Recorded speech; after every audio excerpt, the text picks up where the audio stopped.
cup at a time. Yeah, this is tea time. Yeah, making a difference. One cup at a time. Tea time. So be sure to grab your tea, grab a seat, and tune in to Miss Liz. Tea time. Making a difference. One cup at a time. Tea time. Yeah. Tea time.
Well, welcome back to Tea Time with Miss Liz. That's right, we're here this evening and we have the incredible Lesley James in the studio. And we've been really excited about this Tea Time because we booked back in February. That's right, like 6 months ago. And I can't wait to have her on here and share about Last Wishes Consulting. It really is a topic that we all deal with, no matter who you are. Grief is something that affects us all. So we have the incredible Lesley James sitting in the back studio, and she's going to join us and share a good, strong cup of tea with all of you guys tonight. So before we get started, we're going to do all the good stuff. We're going to do disclaimers and a little bio, and then we're going to get Lesley in here. We're going to spill a good, strong TEA with all of you guys tonight on Tea Time with Miss Liz. So be sure to share this Tea Time, get it out there, and subscribe to the YouTube channel, and you will be notified for all Tea Times going live, as we are live now on this channel. So, disclaimer for Miss Liz's live Tea Time shows. Miss Liz, myself, is going live using StreamYard. Before leaving a comment, please grant StreamYard permission to see your name at StreamYard.com. Please be advised that the content brought forward for any Tea Time show hosted by myself, Miss Liz, is always brought forward in good faith. However, may bring forward dialogues and opinions that are not representative of my platform. The facts and information are perceived to be accurate at the giving time of airing. All Tea Time guests and audience participants are responsible for using their good judgment in taking any action that may relate to the discussion. The content brought forward may include discussion for some where they may be emotionally at risk. It is significant to know that this show is engaging in discussion forums only to offer and inspire awareness and connection, and is not providing therapeutical advice. If you have any questions about the disclaimer or the panelist discussion, you may freely contact me through my email at bookingmissliz@gmail.com. Moving forward, should you choose to voluntarily participate in tonight's show in any aspect, I myself, Miss Liz, welcomes you.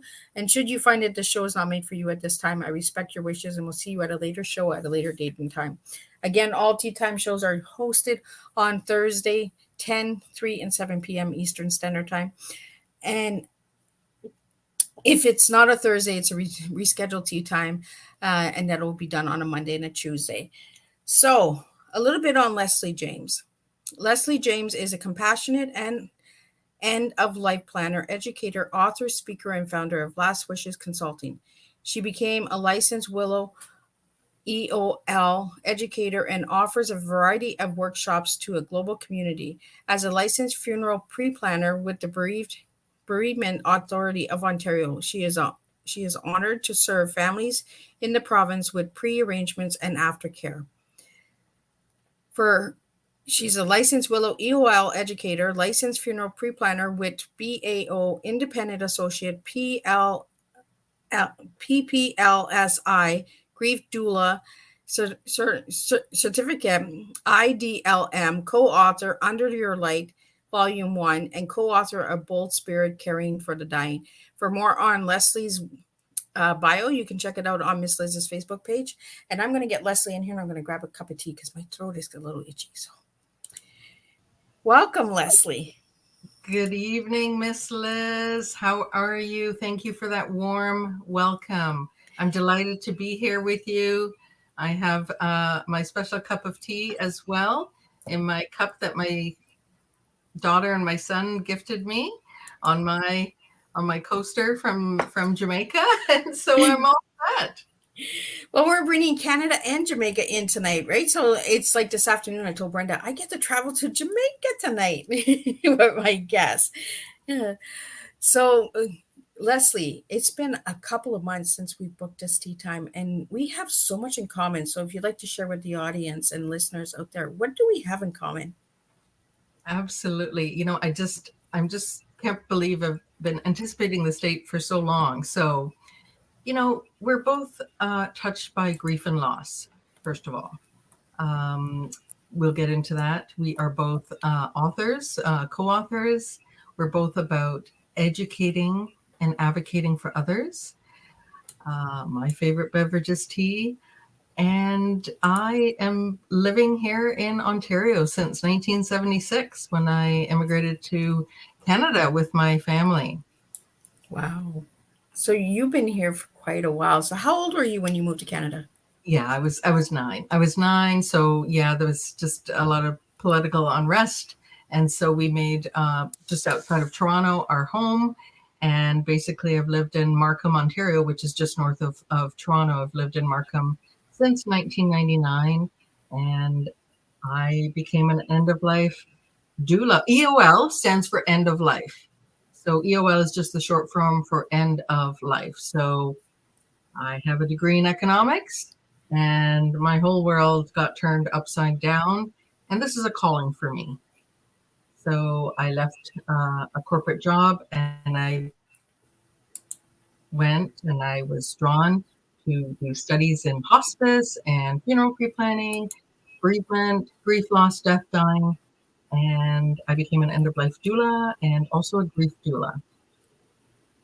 A lot of people might not know what the word doula is. And did you want me to elaborate on that? Yeah, please. So because a lot of people might not know what a grief doula is compared to a birth doula.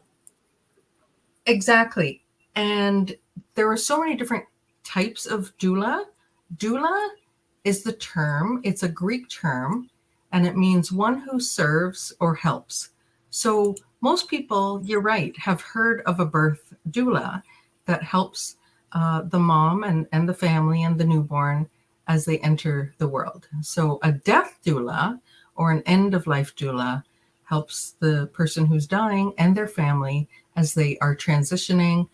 But also, a lot has to do with the preparation for death, talking about death, grief literacy, death education, end-of-life planning, and that's where I come in. An end-of-life doula or death doula in Canada and most of North America is not regulated yet.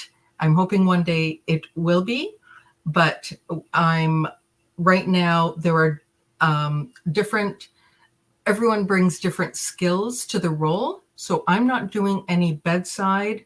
There are end-of-life doulas who will do bedside vigiling and maybe some personal care. I'm not doing that. I'm more on the practical and spiritual and emotional support side of things. So Lesley, no, go ahead. Go ahead. Well, so there are, doulas, there are grief, and then I was drawn to grief. So I did a certificate program with International Doula Life Movement, IDLM, and I'm a grief doula as well. And there are pet doulas, there are cancer doulas. So doula is just a Greek term. And the most common one that people have heard of is a birth doula, but end-of-life doula, death doula. I prefer end-of-life doula. It's a little bit softer, but just sadly, we live in a death-fearing society. So, but death doula, end-of-life doula, grief doula, that's who I am. Well, you bring a good point, Lesley. The fear of death. Why are people so afraid of death? We should be born knowing that we're going to pass, right? Like, why is the fear there? And it's not just It's not every culture. I just find in Western society, for the most part, and not everyone, it all, it's 100 years ago or more than 100 years ago, people used to die at home. The living room was the room at the front of the house. It was kind of like a parlor, and there were home funerals, which are coming back. But society is just, grief is love.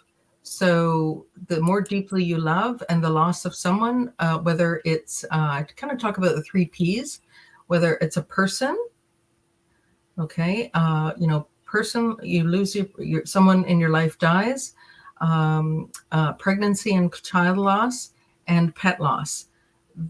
Those are really difficult. But there's other kinds of losses too, and I'm going to touch a bit about that, if I may, when we get through this conversation. But yes, this is my role, and many end-of-life doulas and people in the bereavement sector, is to empower people to have the conversation. There are decks of cards that can embrace it. There are, I'm also Willow EOL, or Willow End-of-Life Educator and Planner. And I host workshops globally. There's 10 different workshops that I host. I just got through a whole series on that on Eventbrite. And one of them is how to stop procrastinating with end-of-life planning. There's 5-minute legacy love letter. There departure directions. What are your last wishes? And that's why I founded, Last Wishes Consulting, to bring education to the public. I'm a licensed pre-planning advisor for funerals in the province of Ontario. So I just want to add to your disclaimer, and I like your disclaimer, but I do not provide medical advice, financial advice, or legal advice. But I'll talk a bit about PPLSI, which is Pre-Planning Legal Services, Inc. And if anyone's interested in getting their will done, it's such an important document. Your wills, your power of attorney for personal care, power of attorney for property. I can point you in the right direction for that. Well, and the reason that we have these disclaimers is because a lot of people, they'll take it as an offense if there's no disclaimer, like you didn't warn me, you didn't give me up, and I always try to give trigger warnings or anything like that, especially when we're talking about the heavier subjects like grief. For some reason, grief is a topic that scares a lot of people. It traumatizes a lot of people. It brings up a lot of emotions. We talked about that even before we went live. You had asked if it was okay to talk about certain things. I'm okay with my grief. But a couple of years ago, I was not okay with my grief. I was going through the complicated grief. Little things would set me off, and I'd be like, no, I can't do that. I'm gonna just avoid that. I don't want to talk about it. I'm just gonna avoid it. It's gonna go away. But we all know grief doesn't go away. It's there, and we have to deal with it. So, but for the listeners out there and viewers that are listening and that will listen to the replay later, we're here to bring you the education and to bring you the awareness that there are services out there. Myself, I didn't even know there was bereaved services out there until I lost my father in 2016. I never knew of any services before that. And that's my attachment with bereaved families, is I just went for a walk when my dad died, and I found this place, and I was like, what is that? Like, what kind of service is that? And then I went home and I asked my spouse, and he's like, well, that's for people who lost somebody. And I'm like, well, I just lost my dad, so that's what I need. So, and that's how I came upon, the moving and finding bereaved families. But Lesley, how did you find bereaved families? So a dear friend of mine died in 2018. Actually, 2 of my friends died, one in 2016 and one in 2018. My girlfriend and tennis partner, she was only 49. And 2 years later, or actually 13 months later, my other friend, I had attended high school with him. We were friends, and he died at the age of 51. And ironically, where they both live, there was no hospice. They had been sick for quite some time, number of years. And they ended up, again, coincidentally, ironically, dying at the same hospital. And I was there with their families. And when they died, there were similar situations with teenage daughters and aging parents and siblings with busy lives of their own. And no conversation had been had with what their last wishes were. So I was grieving. I didn't know what to do. I started Googling. I was able to share a chapter in a book called Bold Spirit, Caring for the Dying. I wrote a chapter called Serenity and Mindfulness, and I was grieving, and it was a bit of a complicated grief because of the relationship. A lot of people were saying, well, why are you, this is not a parent or a child or a spouse. Why are you grieving so much? But grief is very personal, and I will never judge someone's grief. And I just started Googling and writing. I found very therapeutic to write about my grief. It took some time. I'm very okay talking about it now, but you're right. 4 or 5 years ago, I couldn't get out of bed. Grief was just so heavy. And I have studied Elizabeth Kubler-Ross and David Kessler, Megan Devine. There's so many tools, resources, podcasts, books. And then I was drawn to become a Willow end-of-life educator and planner, and learning about that there are grief expressive arts therapy to cope with your grief and to talk about your grief. And yes, Bereaved Families of Ontario, another BFO. I was, of course, this was during COVID. I studied through them, took an intensive several week-long program to become a volunteer with BFO, to become a group grief support volunteer with BFO, or Bereaved Families of Ontario. This was on Zoom. I would support people in group for mixed loss and partner loss. Very tender. I knew my limits were, and I did not do any child loss. That's not my specialty. So I did that for about a year, on top of establishing Last Wishes Consulting and hosting Willow end-of-life workshops on Zoom. Well, and with bereaved families, I found that it helped me understand why I was so angry at my dad. And then once I did the support group for a loss of a parent, I realized that it was complicated grief. And complicated grief is hard because it's a grief that a lot of people would really judge fast and say, well, why are you grieving that? That's not connected. That wasn't, because for me, it was my stillborn daughter that I grieved. This was a child that was never born. So why are you grieving a child that was never born? So there was a lot of that shame and guilt. And why am I feeling these way? Why am I angry at my dad?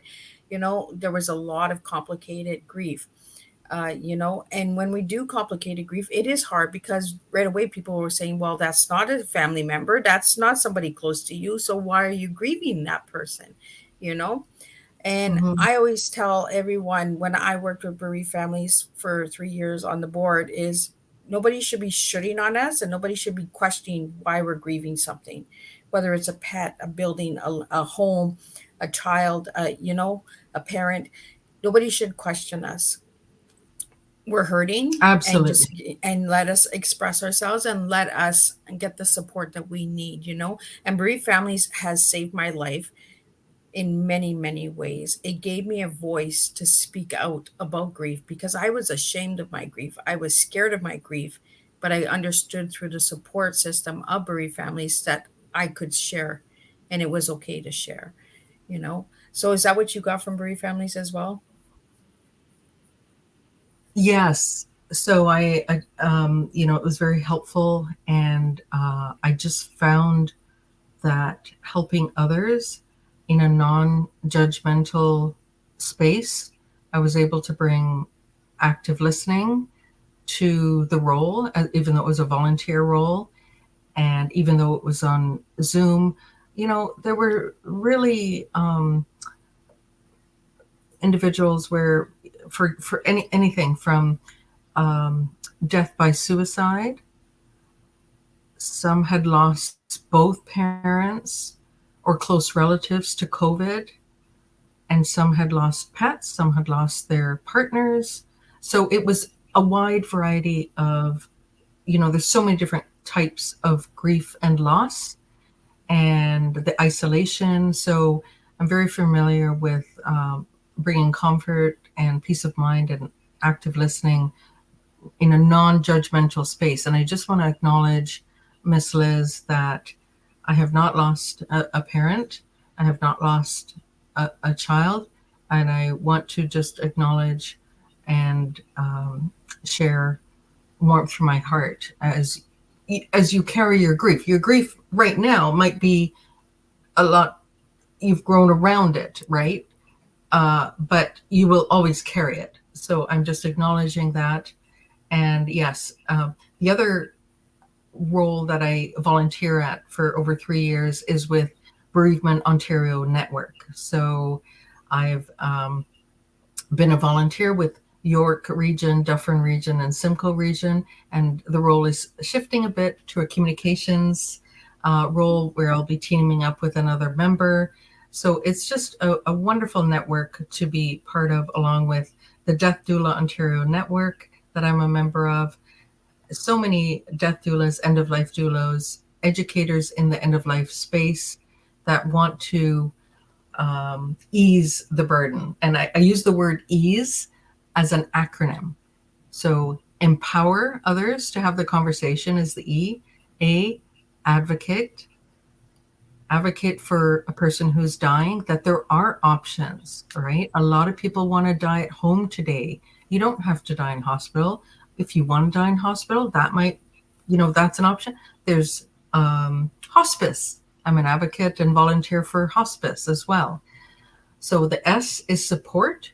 I support individuals and their families through their end-of-life planning. And the E is educate. It's almost like teaching educational awareness. So we have a lot of common, and today is my 2-year anniversary.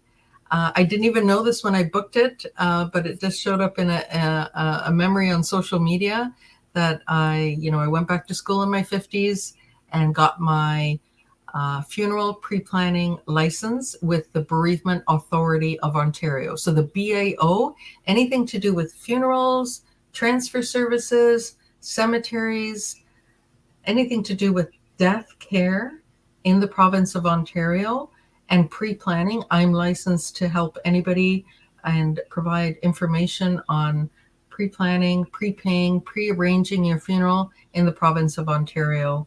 And I'm very knowledgeable on that.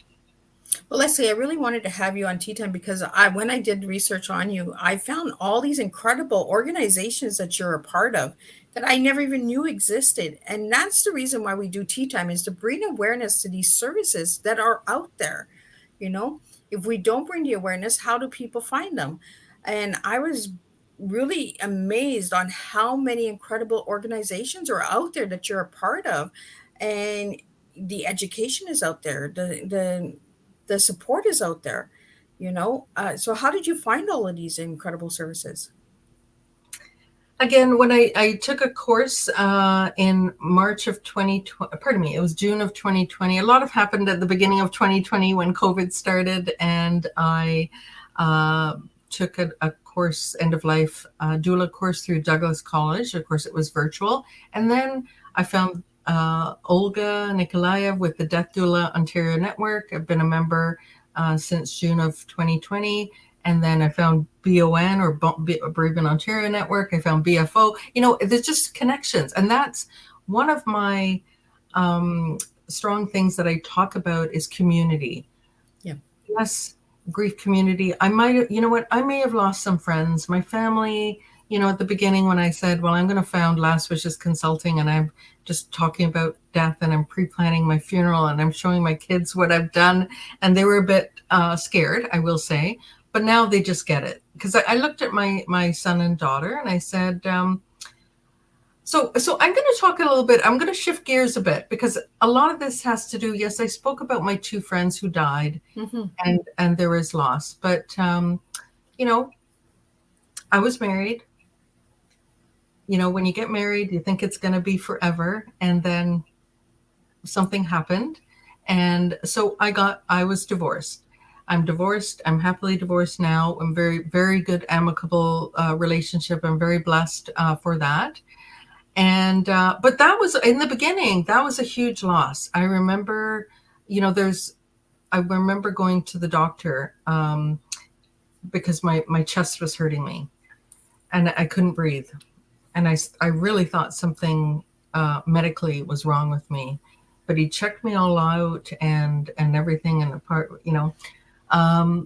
But he says, you have heartache, right? So that was a huge loss. Then I was diagnosed with a rare autoimmune disease called Addison's disease. I've had it for 23 years. I live with chronic pain, with chronic, multiple chronic conditions.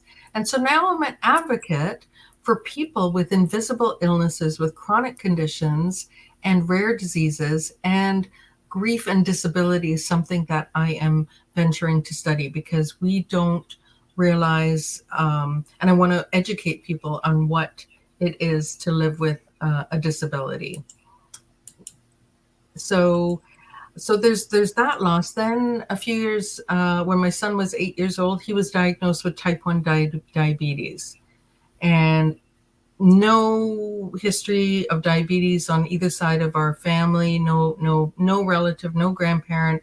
I remember, you know, he was 8 years old. We did his, you know, it just came out of the blue. It literally came out of the blue. And I will just share this. I'm not giving any medical advice here, but excess thirst and frequent urination are two of the key symptoms. Anyway, through all these doctors, and it's like grief. One of the things, I was in such denial. I remember putting 2 hours. We were called to go to the hospital, and I was working. His dad was working. We paid 2 hours for parking. We said, okay, let's get them to redo the test because it's a mistake. It's obviously a mistake. My son does not have type 1 diabetes, you know, so, but here we are. And, you know, that was, I went through a lot of guilt and blame. I had a stressful time. I didn't have a stressful pregnancy. He was very healthy when he was born, but just job wise, a lot of things were going on in my life, in my world at that time. New job, I had to move, new city. And I think it was just a very stressful time. And that's when I got diagnosed with Addison's disease as well. So the diagnosis, the divorce, the loss of health of child, and then it's, you know, loss of close friends and loss of youth. I'll just say it, you know, going through menopause. It's nobody wants to talk about it because right. We don't want to, you're getting old, and we don't want to, I want to be clear. My grandmother lived to 100 years old. I wish everyone could live for as long as they could without pain and without suffering. Yeah. But one of the things is the reality of our mortality. And I saw what happened with my two friends not having the conversation with their families.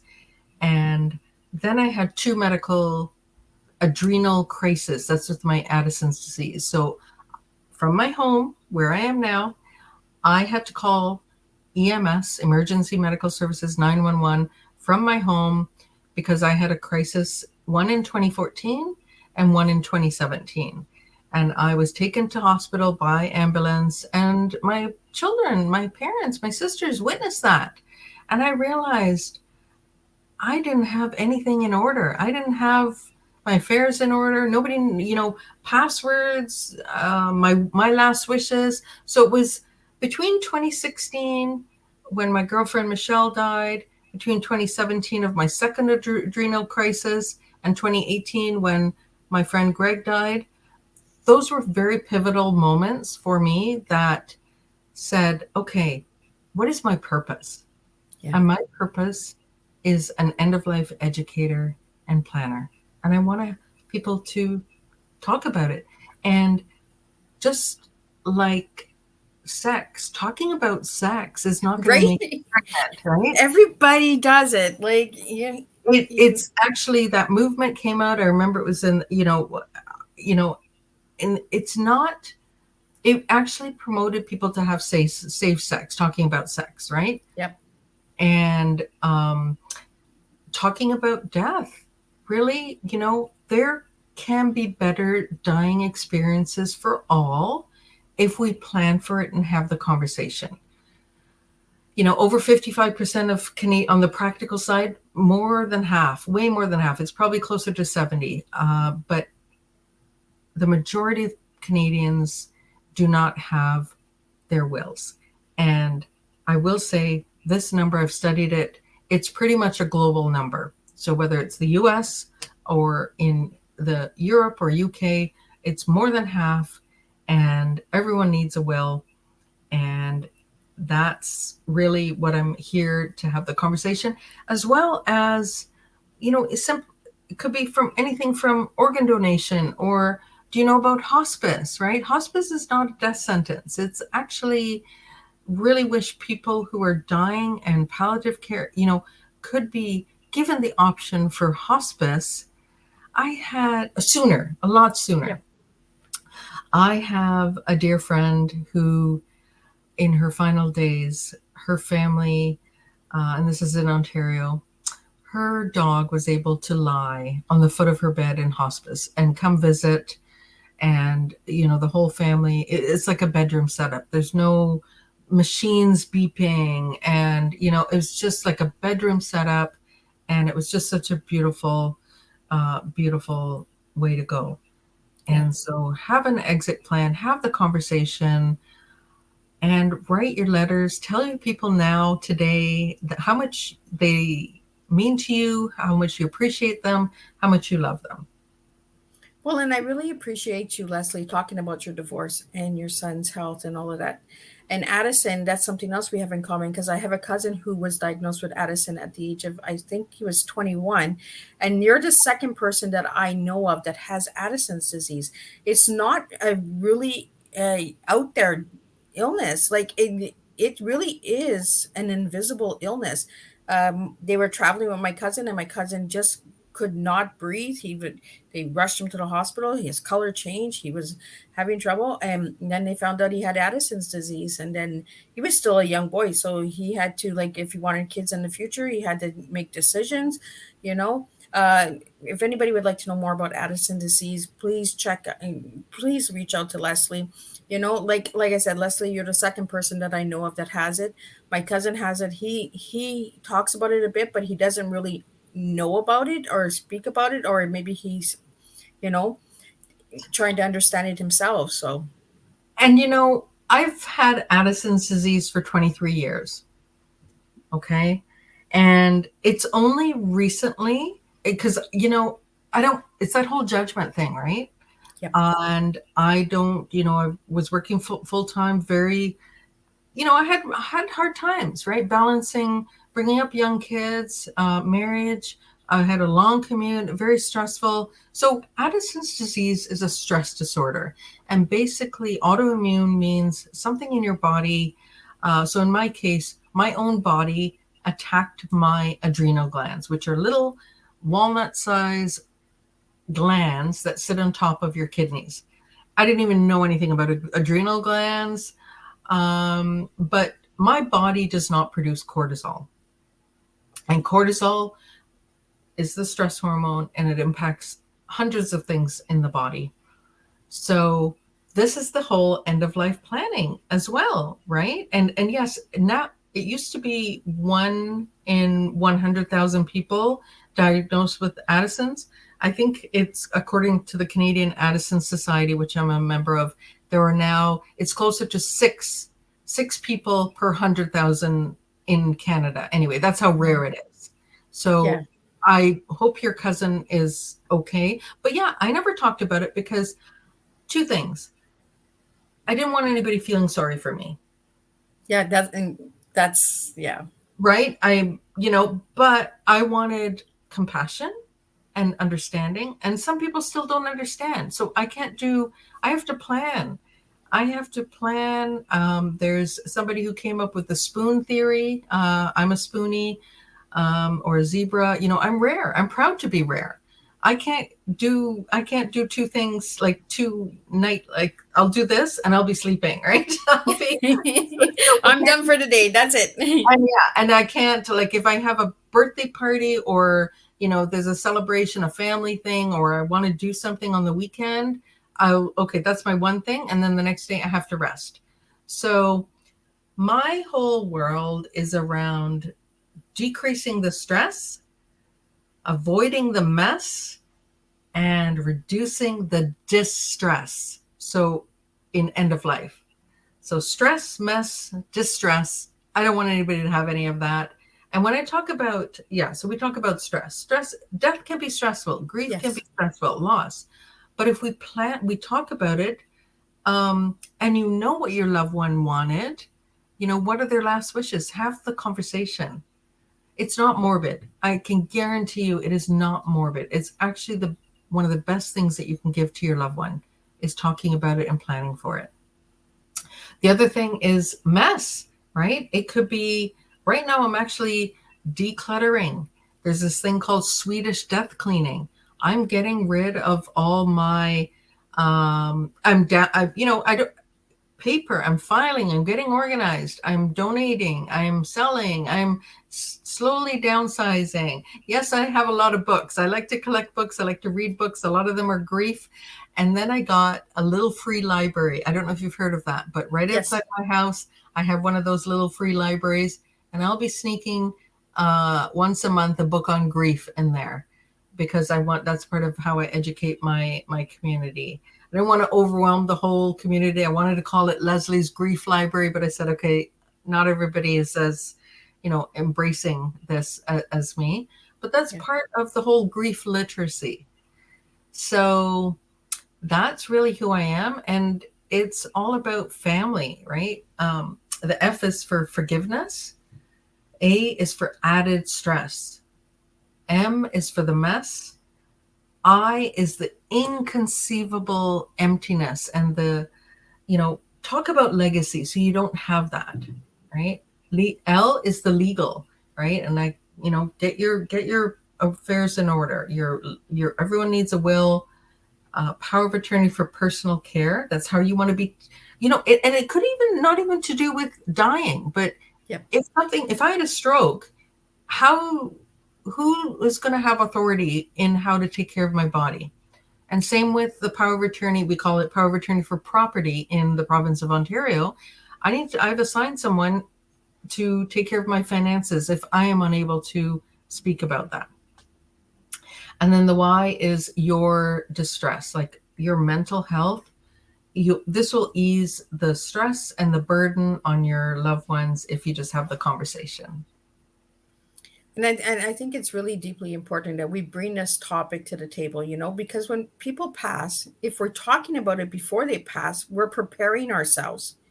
It doesn't mean that the grief won't be as hard. It just means that you're prepared. It's just like going to a job interview. You prepare yourself. You're going to a new school. You prepare yourself.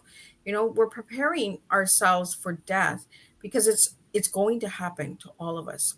We're all born and we're all going to die, and we shouldn't be afraid of death. We should have the open conversation over the table. What would you like if something would happen to you? And we have people that are dying at any age. So we can't just say when you're older or that. There's children that are passing. What would they like for their last wish? And I really love that your consulting business is called Last Wishes, because for me it was a dandelion. That's why I put it in the video, is when some see that as a weed, but sometimes people see death as a weed as well. So if we look at it in a different perspective and we blow it and we let it open, we can see the beauty in death. Oh, your words are beautiful, and it's interesting that I was debating on what background to use, and I'm going to have you hopefully as a guest on my Grief Lounge with Lesley. I've just started, I've only had one episode so far, but I have a background with the dandelion blowing in the wind. So we think so much alike, and it's gonna be awesome if you could be a guest on my Grief Lounge with Lesley. I do want to just hope your cousin is okay. Back to the Addisons. 23 years, I never really talked about it until an opportunity came up for me to co-author a chapter in my second book. And this is called Uncover Your Light, Empowering Stories of Hope and Resilience. So this came out last October, just after Thanksgiving, and it's with 19 other women sharing their stories. And I decided, you know what, it was time. It was time for me to share my story so I can help others, because I firmly believe that sharing our stories of invisible illnesses empowers us to recognize that we are not alone. Okay. And I didn't want any judgment, employment, or discriminate. It would be discrimination if an employee were to discriminate of someone. But I said, you know what, it's time for me to share my story, because if somebody invites me to play, my favorite sport, tennis, I have to I have to really plan for that, right? Yeah. There'll be a lot of, I used to play all the time, but now I have to plan for everything. I have to plan everything. Heat, I have to plan for. Any kind of event that might not be stressful for other people, I have to plan for.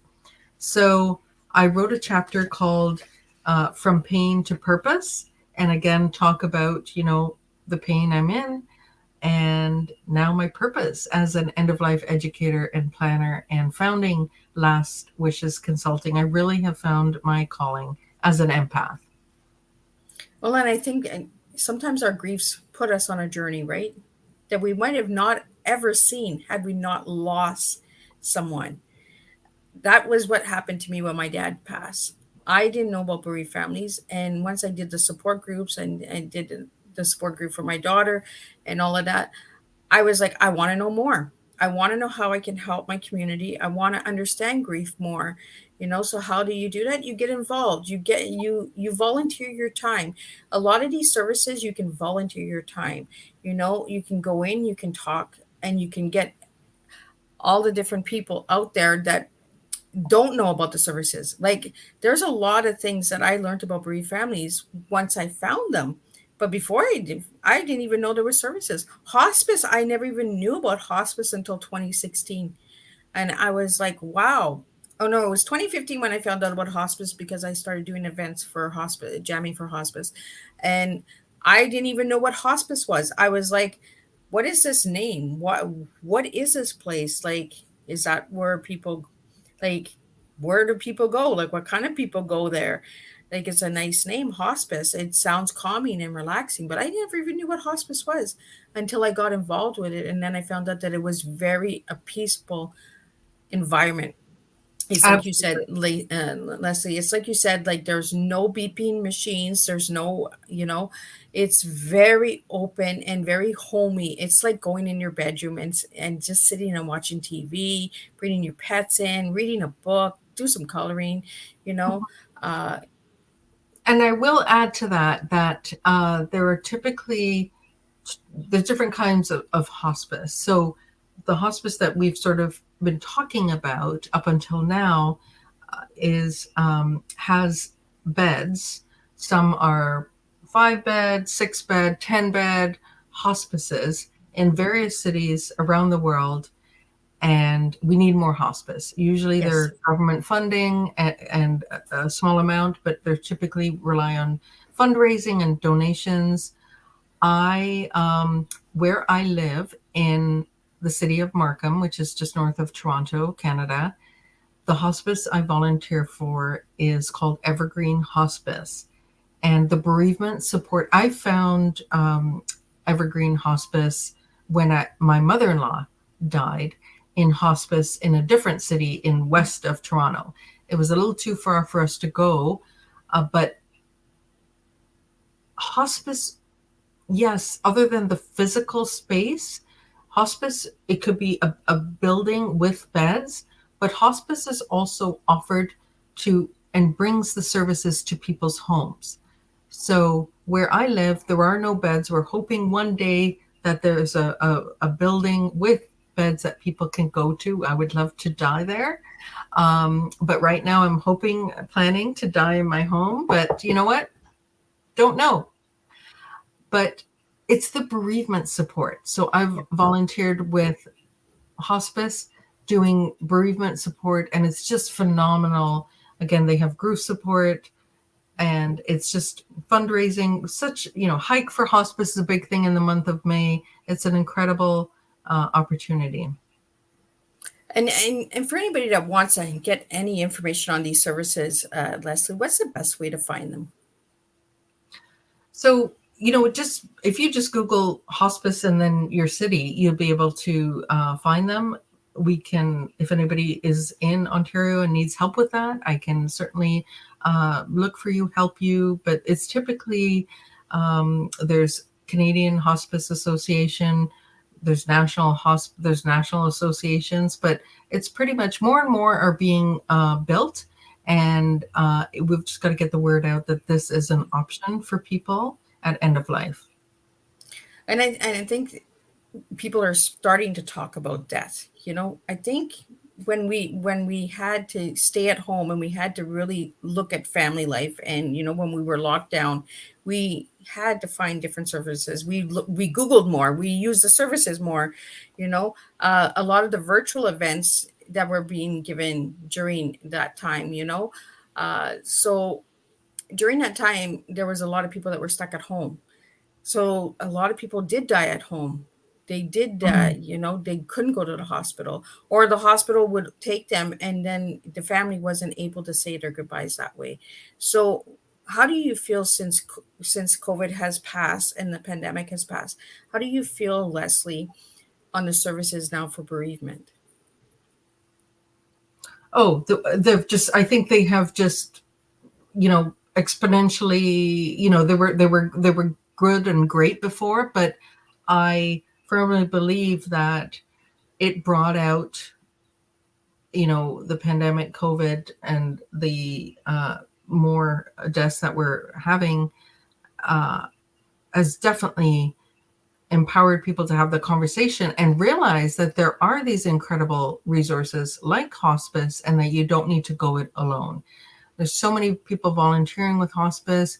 If anybody's looking for a place to donate, they rely heavily on fundraising. But yeah, grief support in general, whether it's a bereavement network, an organization, it is needed for all kinds of loss. Definitely the loss of life, bereavement. Hopefully one day there will be workplaces that can give, I'm advocating for people to have more than just 3 days time off when your loved one has died. So I think we still have a long way to go, but it's definitely improved from what it was before COVID. So we have a question here. What is green burials?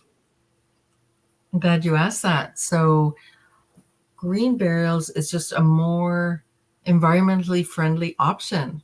Now, depending on whether you live in a city or whether you live, close to me, because I live in a city, there are hybrid cemeteries which have sections of a cemetery that you could have a green burial. And there's restrictions on what can be allowed. For example, no embalming of the body isn't allowed. Sometimes there is a wicker casket or a shroud that is used, and the decedent is placed into the ground. There would be probably wildflowers growing. The grass is not mowed. It's just a very natural burial, final resting place. There would be no tombstones or gravestones allowed, no markers. You could have maybe a plaque nearby or a natural stone.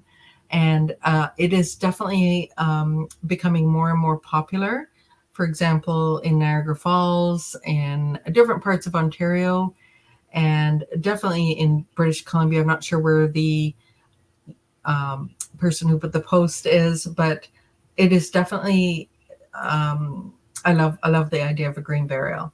There's also, it's not just, and that's what I do in my end of life education with Willow and with Last Wishes Consulting, is it's not just about burial and cremation. There are so many more options. In Ontario, probably over 70% of people now are choosing cremation, and that's the typical flamed cremation that we think about. But there's also aquamation, which is water cremation. And yep, I've investigated it, and it is legal in some provinces. It's not yet legal in British Columbia, but there are places in Ontario that and if you go to my website, there is a podcast. You scroll down, lastwishesconsulting.com. I have a interview, What is Aquamation, from a couple of years ago. It's also called alkaline hydrolysis is the technical name for it. Aquamation, water cremation. So there's so many different options. I don't want to take up, I know we're coming close to the end. No, because I think it's important that people know that there's these services out there, because, we've come a long way from coffins and, and cremation. There's so many different things. There's like glass blowing with ashes. There's, planting a tree.